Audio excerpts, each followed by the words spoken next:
இது news first prime time sunrise. வணக்கம். நீங்கள் இணைந்திருப்பது இலங்கையின் முதற்தர செய்தி வழங்குனர் நியூஸ் ஃபர்ஸ்டின் காலை நேர பிரதான செய்திகளுடன் உங்களுடன் இணைந்து கொள்ளும் நான் கௌதமி நந்தமாலா. மலர்ந்திருக்கும் இந்த நாள் உங்கள் அனைவருக்கும் இனிய நாளாக அமைய வாழ்த்துக்கள். முதலில் இன்றைய தலைப்புச் செய்திகள். தகவல் அறியும் சட்டம் இன்று முதல் அமுலில். கேப்பாப்பிளவு மக்களின் போராட்டம் 4வது நாளாக இன்றும் தொடர்கின்றது. சுதந்திர தினத்திற்கான இறுதி ஒத்திகை இன்று. ருமேனிய அரசுக்கு எதிராக பல மில்லியன் மக்கள் ஆர்ப்பாட்டத்தில் குதித்துள்ளனர்.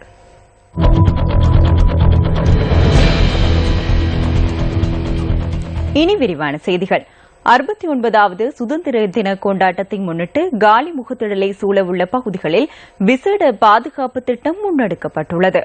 சுதந்திர தின வைபவத்திற்கான ஒத்திகைகள் இன்று நடைபெறவுள்ளதால் வாகன நெரிசலை கட்டுப்படுத்துவதற்காக போக்குவரத்து ஒழுங்குகள் முன்னெடுக்கப்பட்டுள்ளதாக போலீஸ் ஊடக பேச்சாளரான பிரதி போலீஸ் மா அதிபர் பிரியந்த ஜெயக்குடி குறிப்பிட்டார். இதேவேளை நாளை அதிகாலை 5 மணி முதல் நண்பகல் 12 மணி வரை விசேட வாகன போக்குவரத்து ஒழுங்குகளும் முன்னெடுக்கப்பட உள்ளதாக போலீஸ் ஊடக பேச்சாளர் தெரிவித்துள்ளார்.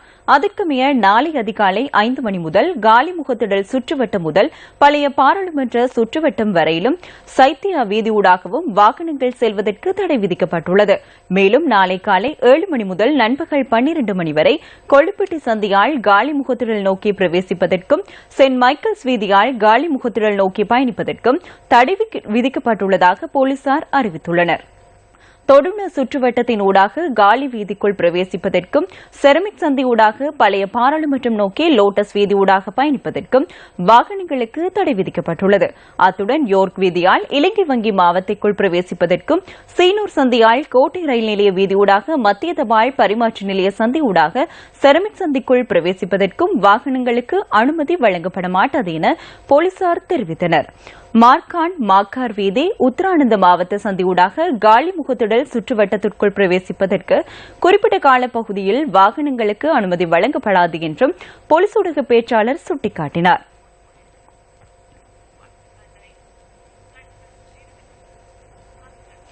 முல்லைத்தீவு கேப்பாப்பிளவு பிலக்குடியிருப்பு பகுதி மக்கள் 4வது நாளாக இன்றும் தொடர் கவனீர்ப்பு போராட்டத்தில் ஈடுபட்டு வருகின்றனர்.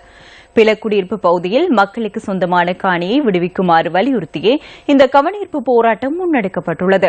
குறித்த பகுதியில் வசிக்கும் 83 பேருக்கான காணியை விடுவிப்பதற்கு நடவடிக்கை எடுக்கப்பட்ட போதிலும் காணி ஆணையாளர் திணைக்களத்திலிருந்தும் வனவள பாதுகாப்பு திணைக்களத்திலிருந்தும் அதிகாரிகள் வருகை தராமையால் அந்த செயற்பாடுகள் இடைநிறுத்தப்பட்டன.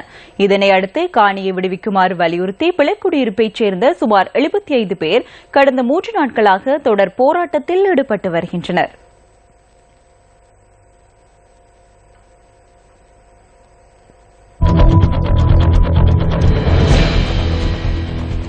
அம்பாறை பொத்துவில் பிரதேசத்தின் சுற்றுலாத்துறையை அபிவிருத்தி செய்வது தொடர்பில் கலந்துரையாடுவதற்காக அமைச்சர் ஜோன் அமரதுங்க நேற்று பொத்துவில் பகுதிக்கு விஜயம் செய்திருந்தார்.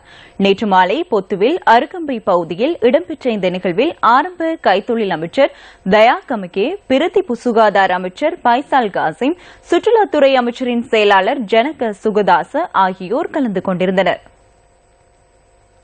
இந்த நிகழ்வின் போது அங்குள்ள 120 ஹோட்டல் உரிமையாளர்களை சந்தித்து அவர்களின் பிரச்சினைகளை கேட்டறிந்தார்.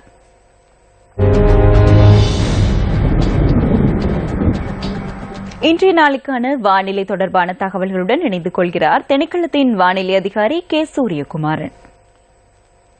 நுவரெலியா மாவட்டத்தின் சில பகுதிகளில் அதிகாலை வேளை தரைப்பனி தோன்றும் வேளை நாட்டின் அநேகமான பகுதிகளில் சீரான காலநிலையே காணப்படும்.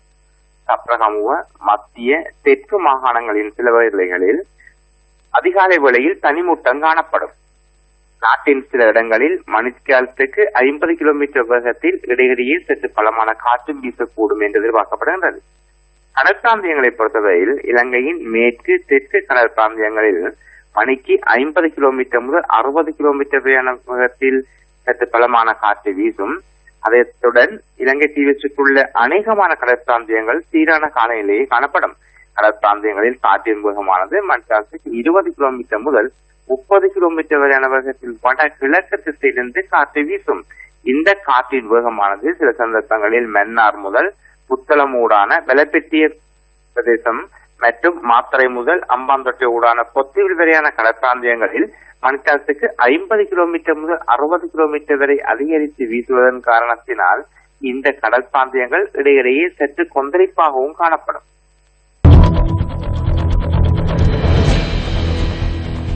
தகவல் அறியும் சட்டம் இன்று முதல் அமல்படுத்தப்பட உள்ளதாக அரசாங்கம் தெரிவித்துள்ளது.